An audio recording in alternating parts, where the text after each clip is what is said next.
दोस्तों आज की वीडियो में बात करने वाला हूं दुनिया के सबसे हाईएस्ट आर्च रेलवे ब्रिज के बारे में जो चेनाब में है, जम्मू एंड कश्मीर में है। आज उसकी हम बात करेंगे। वो अप्रॉक्स इस समय 98% कंप्लीट हो चुका है, लेकिन आज उसके फैक्ट्स के बारे में बात करेंगे, कैसे उसकी कंस्ट्रक्शन हुई, क्या क्या चीज़ें हैं, सिविल इंजीनियर को क्या पता होना चाहिए, नॉर्मल लोगों को क्या पता होना चाहिए, सब चीज़ें बात करते हैं। वीडियो अच्छी होने वाली है, कंप्लीट वीडियो देखना, काफ़ी चीज़ें आप एक विजिट भी हो जाएगी, कुछ जानकारी भी मिल जाएगी, तो काफ़ी अच्छी वीडियो। तो बेसिक से स्टार्ट करूँगा, फिर रहने वाला है इसकी फाउंडेशंस पे कि कैसे इन्होंने काम किया सब चीज़। क्लाइंट है कोंकण रेलवे, विलेज कौन सा है, कौरी विलेज है, रियासी में वो पड़ता है। ब्रिज की लेंथ है, बहुत वीडियोस आपने देखी होंगी, 1315 मीटर इसकी लेंथ है टोटल ब्रिज की। और जो इसका फ्री स्पैन है, मतलब जो इसका फ्री स्पैन है किसा आर्च का, वो है 467 मीटर। और हाइट है इसकी बेड से आर्च की वो 359 मीटर, तो काफ़ी ज़्यादा हाइट है। अप्रॉक्स जो हमारा आईफिल टावर है उससे अप्रॉक्स 35 मीटर ये हाइट पे है। और जोन 4 अर्थक्वेक के एरिया में आता है, तो काफ़ी ज़्यादा रिस्क है, क्योंकि जो इस पे रेल चलने वाली थी उसकी डिज़ाइन स्पीड ये रखने वाले थे 100 किलोमीटर पर आवर। तो उसको लेके काफ़ी चीज़ें थी कि वाइब्रेशंस होंगी। और मोस्ट इंपॉर्टेंट चीज़, ये जो इसका प्रोजेक्ट कॉस्ट रहने वाली थी वो काफ़ी ज़्यादा थी। 1486 करोड़ में ये जो ब्रिज है ये बनने वाला था। अभी रिसेंट हम विजिट पे थे, 97% वो कंप्लीट हो चुका है, लेकिन चैलेंजेस काफ़ी ज़्यादा थे। और इसको देख के, क्योंकि ये जो प्रोजेक्ट था ये स्टार्ट हुआ था 2003 में इसकी कंस्ट्रक्शन स्टार्ट हुई और कंप्लीट होने वाला था, 2010 तक कंप्लीट होने वाला था। लेकिन बीच में क्या दिक्कत आई, 2008 में ये काम जो है वो बंद हो गया सेफ्टी की वजह से, क्योंकि जो स्पीड थी विंड की, काफ़ी ज़्यादा स्पीड थी, 50-60 किलोमीटर पर आवर के हिसाब से स्पीड थी विंड की। टेम्परेचर हार्श तो है एरिया का, जम्मू एंड कश्मीर का टेम्परेचर हार्श है। सर्दियों में टेम्परेचर पहुंच जाता था 0 डिग्री, उससे कम भी टेम्परेचर पहुंच जाता था। तो सेफ्टी की नज़र से इस काम को बंद कर दिया 2008 में। लेकिन फिर से टीम जुड़ी और रिसर्च वगैरह किया, तो काम इनका फिर से स्टार्ट हुआ 2010 से। और अभी ये कंप्लीट होना था 2022 में, थोड़े डिले के कारण 2023 में अभी कंप्लीट होने वाला है। 97% कंप्लीट हो चुका था जब हम गए, परसों हम साइट पे गए थे। तो यहाँ आप देख रहे हो ट्रैक बिछ चुका है, और 2-3 दिन में जीएम वगैरह की विजिट थी और इसको ओपनिंग के लिए। तो ये चीज हो गई बेसिक, मैंने आपको बता दिया। लेकिन दिक्कत कहां स्टार्ट हुई, देखो कोई भी प्रोजेक्ट है जो, और वर्ल्ड का नेशनल प्रोजेक्ट ले लो, वर्ल्ड का टॉलेस्ट जो आर्च ब्रिज है, और आर्च ब्रिज अपने में ही दिक्कत है बनाने में, क्योंकि देखो कोई सपोर्ट्स नहीं है, कुछ नहीं है, पूरा ब्रिज ऐसे बनेगा। कैंटिलीवर प्रोसेस से ब्रिज बना हुआ था, और ये ब्रिज बना है स्लोप पे, मतलब पहाड़ पे। और दिक्कत सबसे ज्यादा वहां रहती है किसकी, लैंडस्लाइड की। लैंडस्लाइड की दिक्कत रहती है, तो वहां फाउंडेशन दे के भी कोई फायदा नहीं है। कितनी डेप्थ तक हम फाउंडेशन दे देंगे, तो एक दिन लैंडस्लाइड आएगी, वो फाउंडेशन के साथ पूरा ब्रिज गिर सकता था। तो सबसे पहला जो बड़ा चैलेंज था इसकी फाउंडेशन बनाने का, जो एरिया था वो था, मतलब जो स्लोप थी इसकी 43 से 77 डिग्री तक स्लोप थी। इतनी स्लोप बहुत ज्यादा स्लोप हो जाती है, इस स्लोप में काम करना काफी ज्यादा मुश्किल हो जाता है। और वहां मोस्टली फाउंडेशंस आने वाली थी, बेरिंग, पायर्स की, सबकी फाउंडेशन वहां आने वाली थी। तो उस दौरान एक चीज, मतलब जो IIT ऑफ साइंस बेंगलुरु है, उन्होंने उसको डिजाइन किया। स्लोप स्टेबलाइजेशन डिजाइन किसने किया, याद रखना, IIT ऑफ साइंस बेंगलुरु। तो उन्होंने ये किया, और इस सोइल स्टेबलाइजेशन को चेक किसने किया, एक कंसल्टेंसी फर्म है URS, इन दोनों ने ये मिलके ये तैयार किया। और इसमें जो स्लोप स्टेबलाइजेशन है क्या, देखो स्लोप को उनको करना पड़ेगा, थोड़ा स्टेबलाइज करना पड़ेगा, नहीं तो जब आपके जहाँ लैंडस्लाइड कुछ हो रही है तो वो पूरा का पूरा नीचे आ गया एरिया, तो ब्रिज गिरने के चांसेस काफी ज्यादा हो जाते हैं।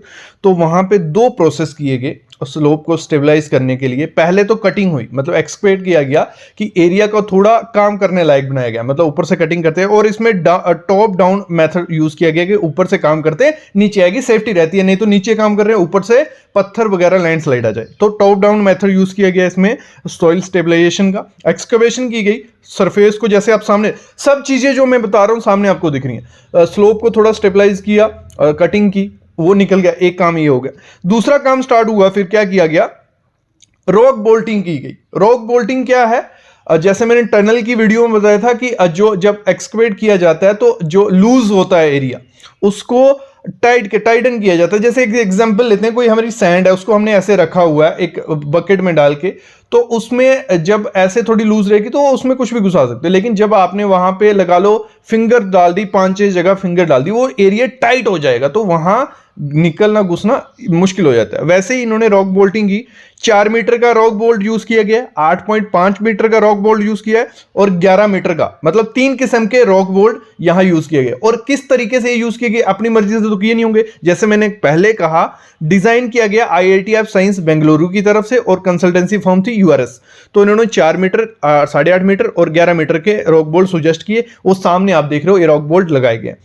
इससे क्या हुआ कि जो हमारी सॉइल थी वो स्टेबलाइज हो गई थोड़ी, अगर लूज नहीं थी, जो लूज थी वो टाइटन हो गई कि बाद में फ्यूचर में लैंडस्लाइड आए भी इस एरिया में, तो ये एरिया अपनी जगह से हिले नहीं।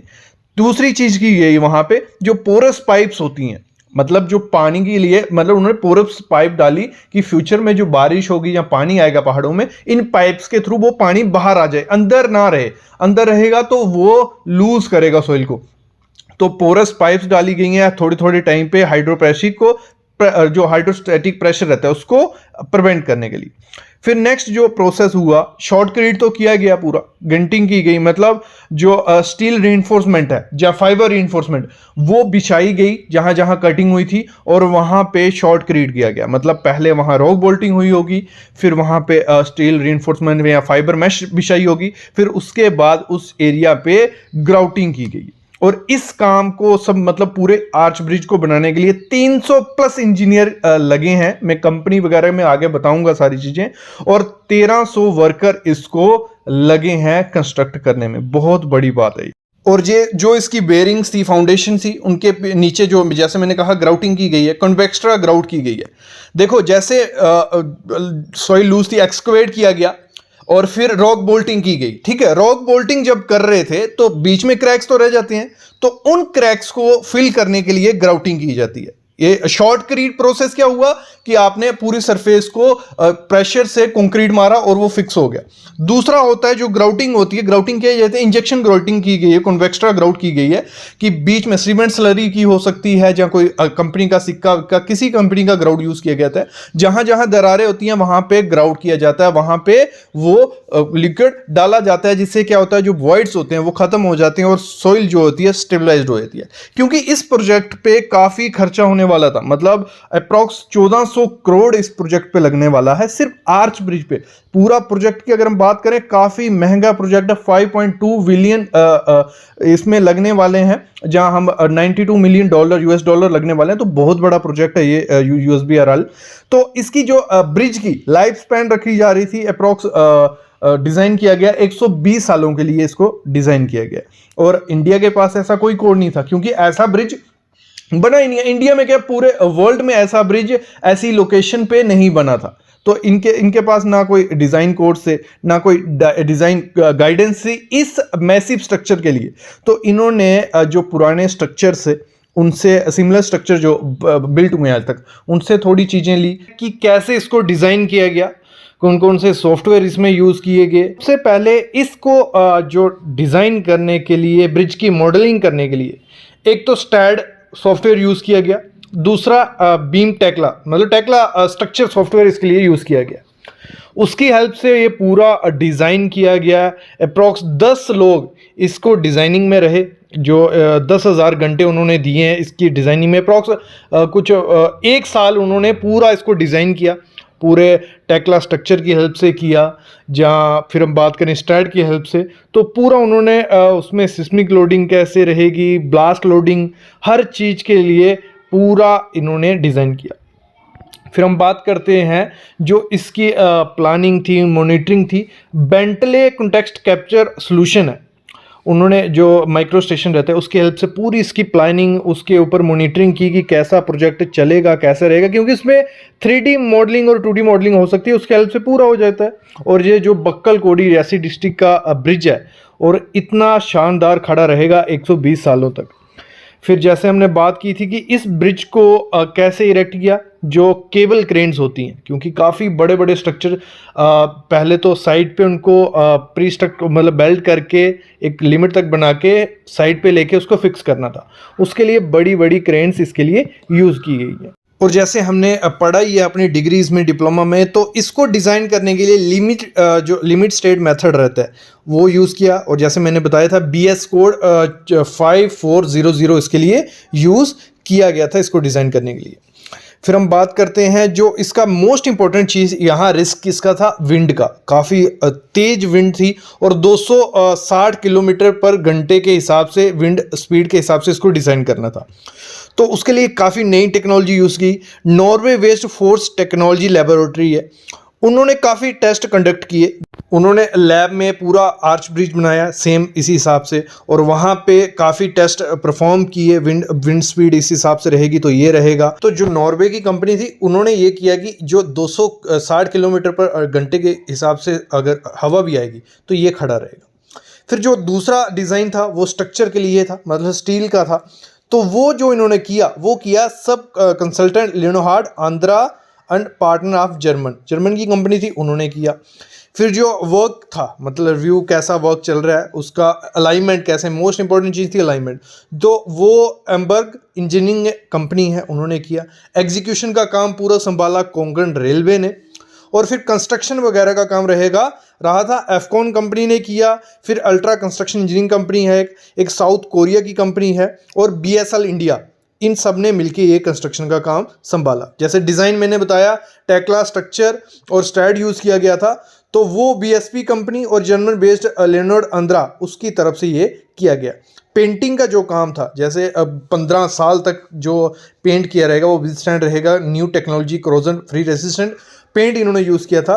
तो वो एक नोजोबल कंपनी है, उन्होंने ये यूज़ किया, मतलब काम किया।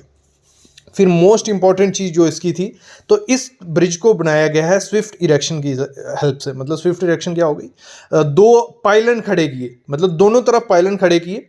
एक 127 मीटर का हाइट था उसका, एक का 105 मीटर हाइट था। तो पाइलन मतलब एक लगा लो, सिंपल भाषा में समझो, पिलर खड़े कर दिए दोनों तरफ, और कैंटिलीवर मेथड से मतलब दोनों पार्ट साइड उधर पहले बनाए जाते थे, फिर साइड पे आके उन्हें जोड़ा जाता था और उन केबल की हेल्प से उनको पकड़ के रखता था, नहीं तो वो सेल्फ वेट से ही गिर जाती। तो इस प्रोसेस से धीरे धीरे पूरी आर्च कंप्लीट की गई। तो ये बहुत इंपॉर्टेंट चीज़ था। और फिर हम बात करते हैं, इसके लिए एक बहुत अच्छी क्रेन यूज़ की गई जो अप्रॉक्स 35 मीट्रिक टन वेट एक साथ उठा के पूरी सेगमेंट के जो भी पार्ट्स थे उनको उठा के जोड़ सकती थी। जैसे मैंने बताया था 6 लाख प्लस बोल्ट इसको जोड़ने के लिए लग चुके हैं अभी तक। और दूसरी मैं बात करूं, इस ब्रिज को अभी मतलब रिसेंट इसका 21 मार्च को टेस्ट हुआ, मतलब एक डमी ट्रेन छोटी सी, मतलब वो रहता है क्रेन टाइप, वो इस पे रन की गई और चेक किया गया कि प्रॉपर से परफॉर्म कर रहा है नहीं। तो अप्रॉक्स 97-98% इसका वर्क कंप्लीट हो चुका था जब हम विजिट पे थे, थोड़ा बहुत काम इनका बाकी था। तो इस तरीके से ये आर्च ब्रिज तैयार हुआ है, डिज़ाइन किया गया है, और ये 120 सालों तक खड़ा रहेगा।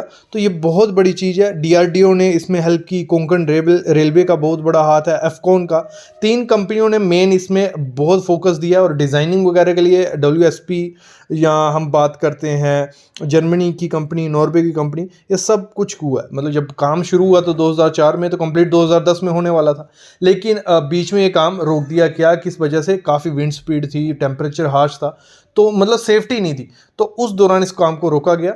और फिर 2010 में ये काम फिर से स्टार्ट हुआ, और अभी अप्रॉक्स कंप्लीट होने को आया है। और 2024 तक शायद ये जो USBR प्रोजेक्ट है वो पूरा कंप्लीट होकर ट्रेन रन करने के लिए तैयार हो जाए। 2021-22 में कंप्लीट होना था, लेकिन डिले हो गया क्योंकि जो एरिया है, जहाँ लोकेशन है, काफ़ी हार्श है, तो इस वजह से ये सब चीज़ें हुई। इंजीनियर आपको इसके बारे में पता होना चाहिए। इसका एक्सपेंशन जॉइंट दिखाऊंगा, गोल्डन जॉइंट दिखाऊंगा, और जो ब्लास्ट लेस इन्होंने स्लीपर्स इसमें यूज़ किए हैं रेल डालने के लिए, ट्रैक डालने के लिए, वो आपको दिखाने वाला हूँ। और ब्लास्ट से बचने के लिए डेक पे क्या लगाया वो आपको दिखाने वाला। तो जब हम वर्ल्ड के हाईएस्ट जो चेनाब ब्रिज है, रेल आर्च ब्रिज है, उस पर विजिट पे थे, तो हमने एक ट्रेडिशनल चीज़ से हट के एक चीज़ देखी जो यहाँ पे यूज़ किया जाता, रेल यहाँ पे डाली जा रही थी, तो वहाँ पे कोई ब्लास्ट यूज़ नहीं किया था। मतलब कि यहाँ पे कोई भी जो छोटा छोटा आपने केंकरा देखा होगा, छोटे छोटे स्टोन देखे होंगे, वो वहाँ दिख रहे नहीं थे। तो इंजीनियर से पूछा तो उन्होंने कहा कि यहाँ जो भी ट्रैक डलेगा, जो भी जहाँ रेल दौड़ेगी ब्रिज से अप्रोक्स टनल तक, वो ब्लास्टलेस होगी, मतलब उसमें कोई ये ब्लास्ट यूज नहीं किया जाता। बोल्डर्स होते हैं छोटे छोटे, आपने देखा होगा ट्रेडिशनल, जब पटरी पे जाओगे आप, ट्रैक पे जाओगे, वहां नीचे बोल्डर्स होंगे, उसके ऊपर स्लीपर होगा, उसके ऊपर रेल होती है। लेकिन यहाँ पे जो कंस्ट्रक्शन की गई है वो की गई है ब्लास्टलेस। आजकल मेट्रो प्रोजेक्ट्स में, काफ़ी प्रोजेक्ट्स में हो रहा है, क्योंकि इससे एक तो मेंटेनेंस चार्जेस कम होते हैं, दूसरा इसमें ब्रिज है तो इसमें डेड लोड कम होगा। तो इसको ट्रेडिशनल से बदल के विद ब्लास्टलेस स्लैब कर दिए, कंक्रीट स्लैब भी बोला जाता है इसको, जिसमें देखो डायरेक्ट जो स्लीपर हैं सेमी प्री बनाए होते हैं, मतलब उन्होंने हाफ जो लगा लो बने हुए हैं, बीच में स्टील है, इनको यहाँ लोकेशन पे लाके तो वो सेट किया जाता है। लेकिन जहाँ जो डेक पे आप देख रहे हो, डेक पे सीधा ग्रिडर टाइप बनाए हुए हैं, उन पे रेल दौड़ेगी। तो ये बहुत अच्छा नया इनोवेशन मैं बोल सकता हूँ जो आर्च ब्रिज में किया है।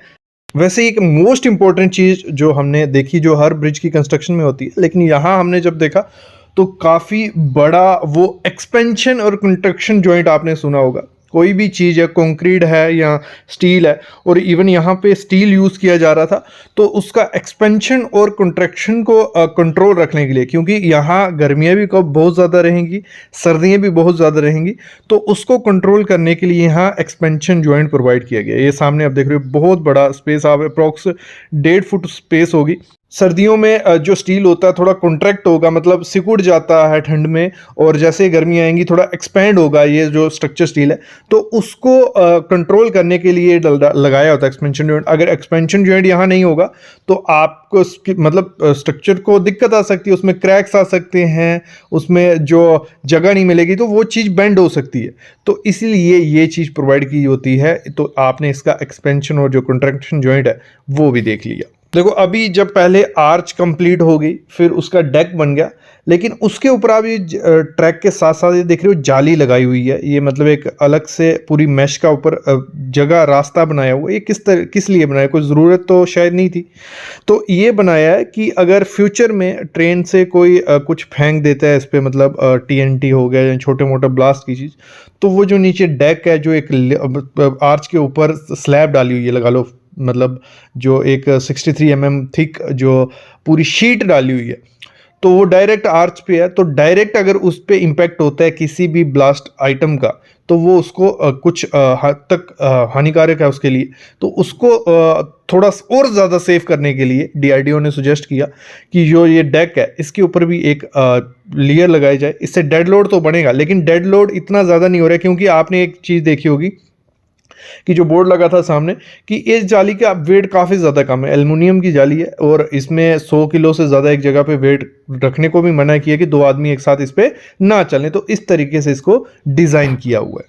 तो एक और इंटरेस्टिंग चीज़ आप यहाँ देख रहे होंगे, सामने एक पूरा कॉलम सा खड़ा है। ये क्या है, यहाँ पे ये लोकेशन को इन्होंने नाम दिया था गोल्डन जॉइंट। आपने न्यूज़ में भी सुना होगा, अभी रिसेंट में जब इनका डेक कंप्लीट हुआ तो उस लोकेशन को इन्होंने नाम दिया है गोल्डन जॉइंट, और यहाँ पे ये पिलर या कॉलम खड़ा किया है। तो एक तो ये हो गया कि ये गोल्डन जॉइंट हो गया कि इनका कंप्लीट हो गया था डेक, दोनों तरफ से, मतलब डेक डलता आ रहा था, वहाँ से डलता आ रहा था दोनों लोकेशन से, और बीच में उस लोकेशन पे जॉइंट हुआ, कंप्लीट हुआ वो डेक। तो जहाँ आर्च, तो उस लोकेशन को नाम दे दिया गोल्डन जॉइंट, और वहाँ पे वो पिलर लगाया गया। और उस पिलर का भी काफ़ी फ़ायदा है, वो पिलर एक सेंसर के तरह काम करेगा कि कितनी हवा चल रही है, किस हिसाब का मौसम है, और भी काफ़ी चीज़ें वो सेंसर एनालाइज करेगा और कंट्रोल रूम तक भेजेगा, जिससे वो पूरे ब्रिज का एक डेटा भी मिलता रहेगा कि कितनी ज़्यादा स्पीड चल रही है, ट्रेन जाने लायक है वो लोकेशन या नहीं, और भी काफ़ी चीज़ें देखी जाएंगी। और पूरे डेक पे ट्रेन कहीं भी नहीं रोकी जाएगी, एकदम से वो पूरी स्पीड में 80, 90 या 100 किलोमीटर की स्पीड से वहाँ से वो निकलेगी। और ये है वो लोकेशन, यहाँ गोल्डन जॉइंट पूरा जॉइंट हुआ है। देखो यहाँ आप बोल्ट देख रहे हो, और 6 लाख प्लस बोल्ट जैसे मैंने बताया था इस आर्च ब्रिज को बनाने में लगे हुए हैं। और 63 mm थिक ये जो डेक की प्लेट है वो लगाई गई है। तो ये बहुत अच्छी चीज़ है। और जो इस पर पेंट आप देख रहे हो क्रोजन रेसिस्टेंट है, मतलब 15 साल तक इस पर कोई क्रोजन नहीं लगेगी, ना मेंटेनेंस की इतनी ज़्यादा ज़रूरत है। तो इसी तरीके से काफ़ी चीज़ें डिज़ाइन की हैं कि मेंटेनेंस भी कम रहे, क्योंकि ये रिस्की जॉब, अगर इस 2-3 साल में इसको मेंटेनेंस देनी पड़ी तो काफ़ी ज़्यादा खर्चा उसमें लग जाएगा। ये सामने आप देख रहे हो जो इसका पिलर जो मैं गोल्डन जॉइंट बोल रहा हूँ। तो ये वो क्रेन है जो मैं बोल रहा था, इन्होंने काफ़ी यूज़ की है, इसकी हेल्प से काफ़ी काम हुआ है। तो अप्रॉक्स 35 टन ये एक साथ मटेरियल उठा सकती है, वहाँ से यहाँ शिफ्ट कर सकती है। तो ये 2 क्रेन्स को भी प्रॉपर से डिज़ाइन किया गया है। तो इनकी हेल्प से काफ़ी स्ट्रक्चर, इन्होंने जो स्ट्रक्चरल मेंबर थे, डेक हो गया, छोटी मोटी चीज़ें हो गई, वो प्रॉपर से फिक्स की हैं। ये सामने आप वो रेल देख रहे हो। तो इस पे जो 3 पार्ट थे पहले, उसमें मैंने पूरा बताया कि डिज़ाइन कैसे किया, किसने डिज़ाइन किया और क्या-क्या इनोवेशन, क्या चैलेंजेस थे। वो वीडियो ज़रूर देखना, एक अलग से प्लेलिस्ट मैंने बना के रखी है इसकी, जो कैंटिलीवर ब्रिज है, आर्च ब्रिज। और पानी की ड्रेनेज के लिए जगह-जगह पे ये पोर्ट होल्स आप देख रहे हो, ये दिए हुए हैं कि कहीं भी डेक पे पानी रुके नहीं। तो इस तरीके से प्रॉपर हर चीज़ को प्रॉपर से डिज़ाइन किया गया है। तो अभी ये सीरीज़ को मैं ख़त्म करता हूँ, जो चीज़ें मैं बता सकता था इसके आर्च ब्रिज के बारे में, और इसलिए इस पे सीरीज़ लाई क्योंकि वर्ल्ड का हाईएस्ट रेल आर्च ब्रिज है ये। तो इसके बारे में थोड़ी बहुत चीज़ें आपको पता होनी चाहिए थी, वो आई होप आपको आइडिया लग गया होगा। जब कभी विज़िट करोगे तो ये चीज़ें ज़रूर नोटिस करना जो मैंने बताई हैं, और भी चीज़ें अगर आप जानना चाहते हो इसके बारे में तो ज़रूर कमेंट करना। मैं एक और वीडियो ले आऊँगा अगर आप चाहते हो। बाकी तो आपको लोगों को ये पसंद नहीं आ रही है, काफ़ी व्यूज़ इस पे कम है। कुछ लोग ये देख रहे हैं, कुछ लोग नहीं देख रहे हैं। लेकिन कंप्लीट मैंने जो डेटा था मेरे पास, मैंने आपको बता दिया। अभी मैं अलविदा लेता हूँ, लेकिन ऐसी प्रैक्टिकल नॉलेज, ऐसे ही नए-नए स्ट्रक्चर्स के विज़िट्स जो रहेंगी, मैं लाता रहूँगा। एक डैम की विज़िट है, तो वहाँ क्या कैसे रहता है वर्क, वो मैं आपके लिए वीडियो शेयर करने वाला हूँ। वो आफ्टरनून में वीडियो आपके लिए आ जाएगी। तो अभी मैं अलविदा लेता हूँ। Thank you guys.